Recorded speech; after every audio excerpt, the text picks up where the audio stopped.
امام حسین کو روک لیا گیا، عمر بن سعد نے روک لیا۔ یکم محرم کو امام آئے، 7 محرم تا روکا گیا، 7 محرم کو پانی بند کر دیا۔ جانور پانی پیتے تھے، گھوڑے پیتے تھے، کتے پیتے تھے، لیکن مصطفیٰ کے گھرانے کو پانی پینے کی اجازت 3 دن تک پانی بند رہا۔ 9 محرم کو عمر بن سعد نے اور لوگ بلائے۔ شمر ایک بڑا سخت آدمی تھا، سنگ دل بدبخت، جس نے حضرت علی اصغر کے گلے پر تیر مارا تھا، وہ اور لشکر لے کے آیا۔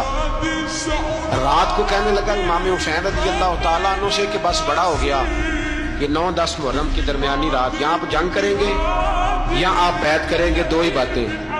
امام حسین اندر گئے، سیدہ زینب سے مشورہ کیا، باہر آئے، فرمایا بات وہی ہے جو پہلے دن والی ہے۔ امام حسین رضی اللہ تعالیٰ عنہ نے فرمایا بھائی بیعت تو میں نہیں کرتا، باقی جو تمہارا پروگرام ہے۔ شمر اور ابن سعد کہنے لگے پھر جنگ کے لیے تیار ہو جائیں۔ کیا انداز ہے امام حسین کا، فرمانے لگے کل جنگ کروں گا، مجھے پتا تو ہے جنگ کا نتیجہ کیا نکلنا ہے، ایک رات مجھے دے دو تاکہ میں کھل کے اپنے رب کی عبادت تو کر لوں۔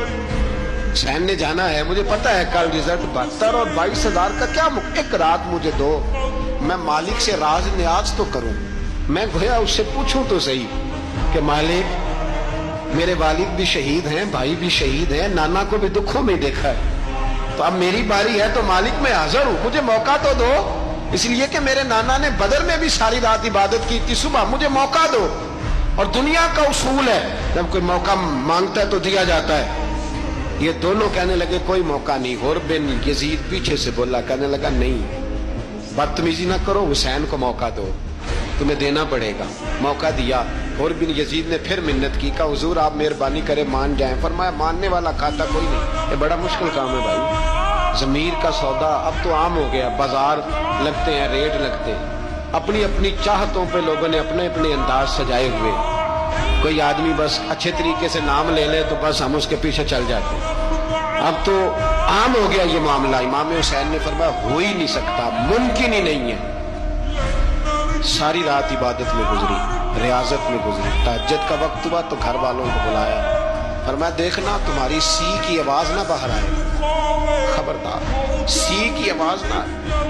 اور امام زین العابدین سے فرمایا تو بیمار ہے، تو جہاد نہیں کرے گا، لیکن خیال رکھنا پیچھے۔ اور بڑی قیمتی بات بتا رہا ہوں، ہماری بیویاں کسی کے گھر میت ہو جائے تو 4 دن بخار نہیں اترتا۔ امام علی مقام نے سیدہ زینب سے فرمایا تو بڑی ہے، میری بہن ہے، پیچھے سارے بچے ہیں، جوان ہیں، ان کے حوصلے تیری ذمہ داری ہے۔ صبح جنگ کا طبل بجنے لگا، فجر کی نماز پڑھی، سورج چڑھا، 10 محرم کا دن، جمعے کا وقت، جناب سیدنا امام حسین رضی اللہ تعالیٰ عنہ نے ریت پر سجدے کیے، لمبے سجدے، لمبی نماز، سورۃ الشمس کی آیات دوسری رکعت میں پڑھی تو سارا کربلا گونجنے لگا۔ کیا انداز تکلم تھا امام علی مقام کا۔ نماز مکمل ہوئی تو حر بن یزید، عمر بن سعد اور شمر سے کہنے لگے واقعی حسین سے لڑو گے؟ پتہ نہیں کون ہے۔ قل لا اسألکم علیہ اجرا، تم نے نہیں پڑھا، الا المودۃ فی القربى، تمہاری آنکھیں بند ہیں، الحسن والحسین سید الشباب اہل جنہ، تمہیں نہیں پتا؟ کہنے لگا چپ کر، حکومت نظر آ رہی ہے۔